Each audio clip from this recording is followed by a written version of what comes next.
final.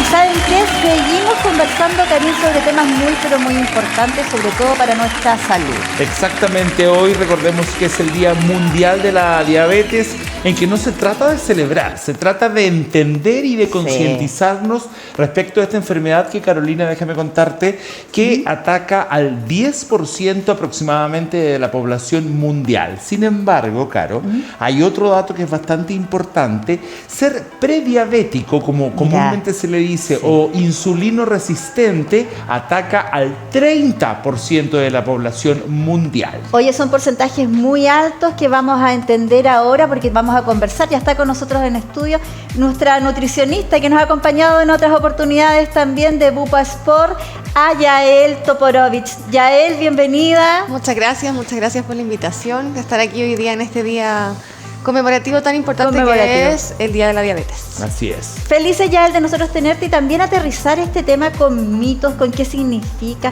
cuando hablamos de insulino dependiente, resistencia a la insulina. ¿Qué es? Es un mundo un poco complejo, pero la diabetes es como la enfermedad ya instaurada. Insulinodependencia es cuando necesito ya la inyección de insulina, es un medicamento, terapia farmacológica. Y la insulinoresistencia es como este paso que decíamos que es la prediabetes.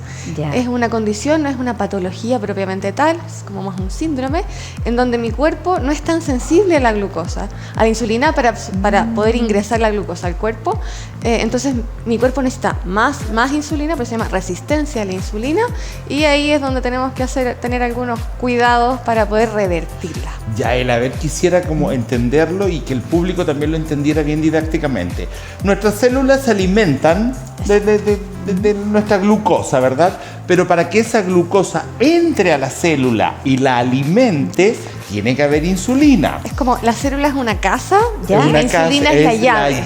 Entonces, cuando mi célula es resistente, tiene como más cerrojos, necesito más llaves para que esta glucosa entre a la célula. Y la diabetes vendría a ser que no hay... Es lo mismo, pero finalmente mi cuerpo ya como que ya no es resistente, necesito ayuda un poco más fuerte, y es donde ya entran los medicamentos. Ya no hay llaves. Hay llaves igual. ¿Hay llaves igual? Sí, se genera igual, pero esta glicemia ya se mantiene más elevada. Ya el rango normal de glicemia en ayuno va a ser hasta 100. Uno hace el diagnóstico de insulinoresistencia entre 100 hasta 126, y cuando yo tengo más de 126 de glicemia, es diabetes en ayuno. Mira, o sea, es importante tener, ha ido aumentando en términos de salud los porcentajes de diabetes y de prediabetes en nuestra población. Por supuesto, y post pandemia, que también tuvimos ahí un descuido con la actividad física y la alimentación, también sabe esto en aumento. O sea, está relacionado. Está relacionado. Con los malos hábitos finalmente de alimentación y falta de movimiento, que es lo que hace que nuestro cuerpo se haga más sensible a la acción de la insulina. Mira.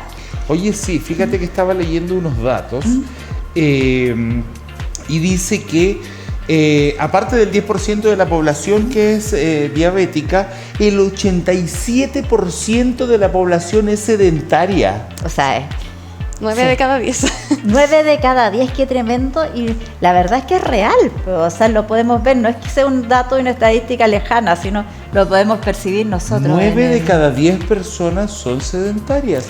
¿Cómo defines un poco sedentario? Aquel que no cumple con la recomendación de la OMS de actividad física, que va a ser entre 150 a 300 minutos de actividad cardiovascular, sumado a 2 veces a la semana alguna rutina de fuerza o resistencia, que igual es harto. Es harto, o sea, claro, de ahí que viene que somos tan sedentarios.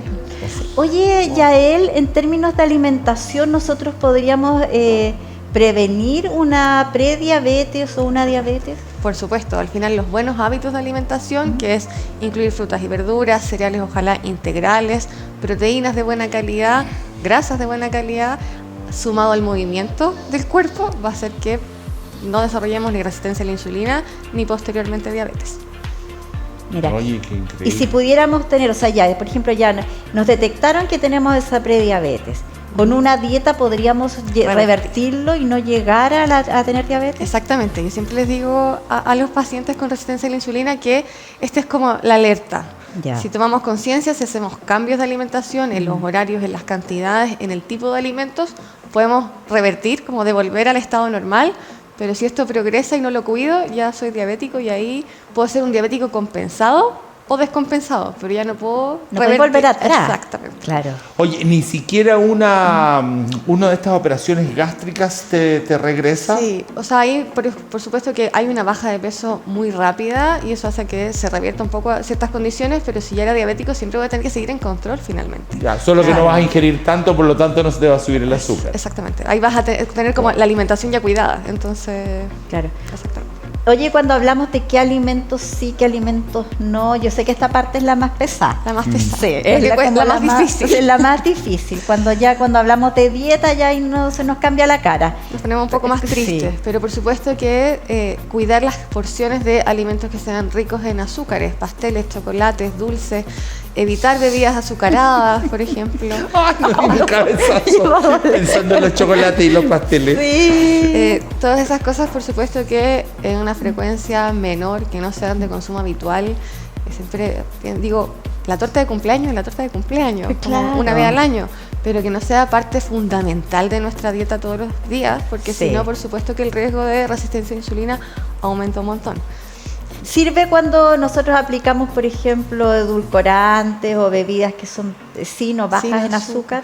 ¡Ay, qué buena pregunta, Caro! Exactamente. Estoy tratando qué buena pregunta. A ver, cuéntanos. Estoy tratando de justificar mis 7-10 sobres. Claro. Por supuesto, o sea, ojalá siempre hidratarnos con agua y preferir el consumo de bebidas no azucaradas, cosa de poder tomar quizás infusiones, té, cosa de hidratarnos con sabor, pero sin azúcar, que es lo que es perjudicial en este tipo de condición. Oye, afecta, me imagino que bastante potente el consumo de pan, ¿cierto? Y Chile segundo, tercero en el mundo. Comemos pan al almuerzo, a la cena. La cantidad de pan al final. Y hay dos conceptos importantes, que es el índice glicémico de los alimentos. Cada alimento tiene un puntaje, por decirlo en palabras simples, que sube la glicemia. Ya. Por ejemplo, el pan es 100, o sea, es como lo que la sube más rápido. Entonces, cada alimento se va comparando y hay alimentos que tienen menor índice glicémico. Por ejemplo, los cereales integrales van a aumentar menos la glicemia que aquellos que no son integrales. Como arroz integral va a subir menos la glicemia que el arroz blanco. Y otro concepto importante es la carga glicémica, que es cuando yo me siento a comer, como la mezcla de todos estos alimentos, que puede ser, por ejemplo, pastas. Si yo le pongo un trozo de carne, un poco de aceite de oliva, como ensalada que tiene fibra, la carga glicémica es cómo se comporta la glicemia después de toda esta comida. Puede ser más baja si yo incorporo fibra, proteínas y grasas saludables. O sea, que las pastas con una salsa de boloñesa, con harta carne, con queso rallado y el pancito untado, no. No, pues sí, al revés. Puede ser, claro, puede ser. Dice que el fideo solo no. Solo la pasta blanca no, pero si, por ejemplo, respetamos la porción de cada uno y eso lo acompañamos de un trozo de carne o pollo, pescado, acompañado de ensalada y, por ejemplo, una fruta de postre, la carga glicémica va a ser menor. Porque finalmente la curva va a ser más plana. Sí. Para tender a equilibrarse. Ya, mira, qué bueno salir de como del porque mito. ella me explicaba en un momento, Carolina, que de alguna forma, no sé cómo explicarlo científicamente, pero que de alguna forma la pura pasta hace que suba la insulina, ¿verdad? Pero cuando tiene carne, ensalada, como que distrae al tema de la pasta. La engañamos. Claro, algo así. Tiene que ver con que de nuestro estómago el vaciamiento gástrico, o sea, la velocidad a la que va saliendo hacia el intestino delgado es más lenta. Por lo tanto, la absorción también es un poco más lenta. Qué bueno. Oye, tocaste un tema importante, Yael. ¿Qué pasa con la fruta? ¿El azúcar de la fruta nos afecta también para la insulina? No es comparable la fructosa de la fruta con la de un pastel o un chocolate. ¿Ya? No satanicemos a las frutas, digamos que no podemos comer fruta porque somos diabéticos. Por supuesto que sí, es un aporte de vitaminas, minerales, agua, fibra importante. Siempre cuidar la cantidad, los horarios y el requerimiento personal. Ahí la guía individualizada es súper importante. Oye, yo colgándome un poco de la pregunta que te acaba de hacer la Caro, de la fructosa y este azúcar de las frutas, ¿qué pasa con las lactosas, con los azúcares de los yogur, de las leches? ¿En cuanto a qué? En cuanto a que también sube el índice glicémico y todo, ¿se considera un azúcar realmente, aunque sea una leche blanca, digamos, no con chocolate? Es un carbohidrato que por supuesto que contabilizamos, pero también la gracia de la matriz láctea es que tiene una buena fuente de proteínas. Entonces, si son descremados, por ejemplo, tenemos baja cantidad de grasas, alta de proteínas, y estos 5 o 10 gramos de lactosa, dependiendo de la cantidad de lácteos. ¿Pero sube el azúcar? Por supuesto, porque al final todo las todo matrices se transforma en azúcar. pero las células se alimentan de azúcar, si no hay que tenerle miedo a la glucosa, porque al final, claro, la lactosa va a ser galactosa con fructosa y se va a convertir en glucosa al final, que es lo que nos va a dar energía. ¿Sí? Claro. No tenemos que tenerle miedo a los carbohidratos, solo usarlos como aliados y no tenerles tanta fobia. Buenísimo. Oye, Yael, en términos nutricionales también estoy pensando ya, cuando someten a una persona, uno se somete a uno mismo a dietas bajas en azúcar, está relacionado también, cambia el humor. Hay personas que se ponen un poco más irritables. Sí, cambia el humor, se ponen quizás más enojonas, enojones. También está relacionado con la diabetes, el cambio de humor. ¿Cómo podemos suplirlo cuando ya te dicen baja el azúcar? Pero ¿con qué otros alimentos podríamos decir pues, que sube un poquito, sea más amable? Lo primero es relacionarnos. Que sea un cambio paulatino. O sea, si yo a mi té le pongo 4 cucharadas, bajar de a poco, cosa de que no vaya siendo tan severo, porque eso cuesta, es difícil. O sea, sobre todo cuando hablamos de hábitos, que un hábito es porque ya lo tengo instaurado hace tiempo, ir haciendo cambios paulatinos y que sean duraderos. Quizás alguien me dice, no, pero es que si es diabético tiene que bajarlo a 0, pero lo baja a 0 2 semanas y después retoma con todo, no me sirve. Cuando hablamos de hábitos de alimentación, lento pero seguro. Ya. Bien, ¿ah? Sí, bueno, es importante porque es verdad eso, cuando baja el azúcar uno se pone como más odioso. Es irritable. Irritable. Tú me miras a mí. No, pero yo no te miro a ti. Pues. Mira, uno se pone más odioso sin azúcar. No, yo hago el mea culpa. ¿Y tú lo notas? Sí, yo ando absolutamente odiosa sin azúcar. Oye, ¿y tiene relación todo esto también con horarios? Por supuesto. Sí. Hay personas que, por ejemplo, comen poquito, pero varias veces al día, y hay personas que están más acostumbradas a tener comidas más importantes pocas veces al día. Desayuno, almuerzo, cena y listo. Y hay personas que necesitan ir teniendo colaciones. Cuando ya uno es diabético y tiene un esquema de insulina o medicamentos, es importante ir coordinado con ese esquema para no tener riesgo de hipoglicemia, que también es peligrosa, cuando me baja el azúcar. Eso te iba a preguntar. Cuando hablamos de hipoglicemia, ¿hay algún síntoma? Sí, o sea, puede haber mareos, náuseas, incluso ya cuando ya se verá pérdida de conciencia, y ahí es cuando los diabéticos le dicen, no, dele un vasito de agua con azúcar, es porque es hipoglicemia, y esa persona quizás con un hipoglicemiante oral, metformina o algún otro medicamento, se le bajó la glicemia por no comer en demasiadas horas. Entonces ahí sí es importante el cuidado nutricional en conjunto con los fármacos. Ahora que se pusieron un poco de moda los ayunos, pacientes con medicamentos, la hipoglicemia se ha vuelto un poco a veces más recurrente, y ahí es complejo, y ahí hay que ser súper respetuoso con el esquema que dejó el diabetólogo de medicamentos. Perfecto. Oye, hablamos de síntomas cuando está hipo, pero cuando uno tiene el azúcar muy alta, ¿hay algún tipo de sintomatología que pudiéramos tener atención? Cuando es muy alta también puede haber otro tipo de sintomatología, pero hay personas que, por ejemplo, la van teniendo levemente elevada y no se dan cuenta. Y por eso el testeo, hacerse exámenes preventivos anuales es fundamental. Oye, ¿le das bastante crédito a la maquinita esa que es así en tu casa? Puede ser si yo tengo, por ejemplo, antecedentes o ya tuve resistencia a la insulina, nos sirve, pero el chequeo anual no miente. O sea, ser súper responsable. Si, por ejemplo, yo me lo hago en febrero todos los años, ser responsable con mis exámenes todos los años también. Sí, la revisión técnica no va solo para los autos.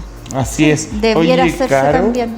Y fíjate que contarle al público, a ti también, que hay otro dato. Los hombres levemente tendemos a estar más enfermos de diabetes que las mujeres. Sí. Sí, y eso le preguntaba a ella por qué. En general yo creo que también tiene que ver un poco más con el cuidado de la alimentación y con esto mismo de la pesquisa, que las mujeres somos un poco más responsables con nuestra salud que los hombres. El hombre cuando ya se siente mal va, acude y pregunta qué tiene, las mujeres somos un poco más preventivas. Entonces, claro, si yo detecto la resistencia a la insulina, puedo revertirlo, pero si ya fui tarde, ya soy diabético, ya ahí tengo que cuidarme un poco más severamente.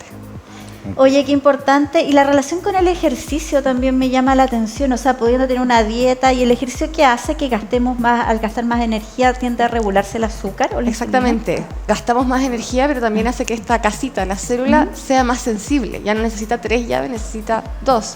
Entonces puede entrar. Como que le da hambre a la célula al hacer ejercicio. Claro. Lo que pasa en realidad es que los transportadores, como estas puertecitas de la célula, se transportan hacia el borde. Entonces tenemos más mientras hacemos ejercicio. 30 a 40 minutos de actividad moderada día por medio nos podría servir para un mejor control de las glicemias en personas resistentes a la insulina y diabéticas, sin dejar de lado la indicación farmacológica ni nutricional. Claro. Es un conjunto de factores. ¿Mayor cardio o mayor pesas? Ambos. No nos hagamos fan ni de uno ni de otro. Por eso la recomendación de la OMS es actividad cardiovascular, correr, saltar, bailar, caminar, sí, que empezar. Tú dices, Carolina, como la caminata normal del día a día, hacer algunas cosas a pie. Claro, es que estoy pensando en personas quizás que no tienen incorporado en sus hábitos el deporte. Entonces, empezar con una caminata, claro, con una caminata igual ya te ayuda en algo. Hay una pequeña diferencia entre actividad física y ejercicio físico. Actividad física es todo lo que nos saca del reposo, o sea, de estar acostados o sentados. Hacer aseo, jardinear, lavar, cocinar, por ejemplo, que nos mantiene activos, trabajar, caminar al metro, subir escaleras, es actividad física. Y ejercicio es cuando yo tengo una rutina, o sea, yo voy a clases de pilates 2 o 3 veces a la semana en tal horario. Tiene una intensidad, tiene como un contexto un poco más de ejercicio. Entonces podemos ser más activos y además hacer ejercicio, y eso nos ayudaría. Hoy buenísimo, Yael, como siempre te pasaste de traernos estos temas de manera tan didáctica. Exacto. Sí. Feliz.